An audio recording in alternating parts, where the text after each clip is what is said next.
नमस्कार.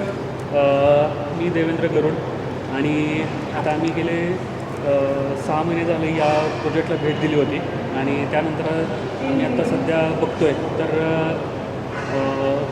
एवढ्या पूर्ण एरियातले कर्वेनगर असेल किंवा कोथरूड असेल तर या पूर्ण एरियातले जेवढे आम्ही प्रोजेक्ट्स फिरलो, जेवढ्या प्रकल्पांना आम्ही भेट दिली त्यापैकी हा प्रकल्प असा आहे की यामध्ये खूप मोठी प्रशस्त लॉबी आपल्याला पाहायला मिळते. त्यानंतर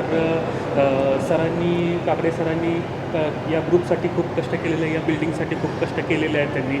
आणि त्याचबरोबर 3 मजल्याचं प्रशस्त पार्किंग आहे.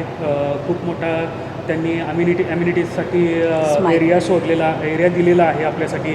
टेनिस कोर्ट दिलेले आहेत. एवढे ज्या ॲम्युनिटीज आहेत या कोणीही आत्तापर्यंत मी बघितलेल्या या जवळपासच्या एरियामधल्या प्रकल्पामध्ये कुठेही मला त्या दिसल्या नाहीत किंवा जाणवल्याही नाहीत. आणि त्याचबरोबर आता आम्ही सध्या आमची एक छोटीशी मीटिंग झाली या प्रकल्पासंदर्भात. तर त्यामध्ये मी आत्ता बघितलं तर साधारणपणे 50 ते 70 लोकांचा त्यामध्ये समाविष्ट होतील असा एक मोठा हॉल त्यांनी आपल्यासाठी उपलब्ध करून दिलेला आहे.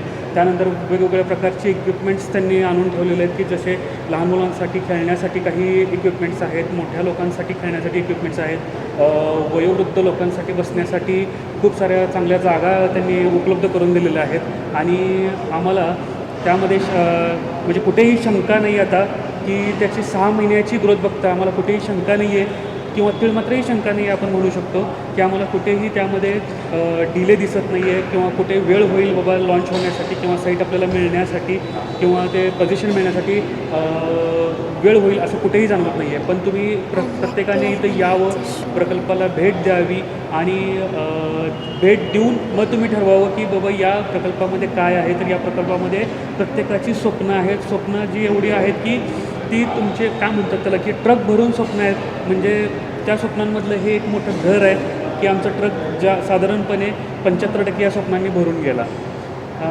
आमच्या स्वप्नातलं घर म्हणजे मी जाताना मी फक्त एकच शेवटचं सांगेन, आमच्या स्वप्नातलं घर म्हणजे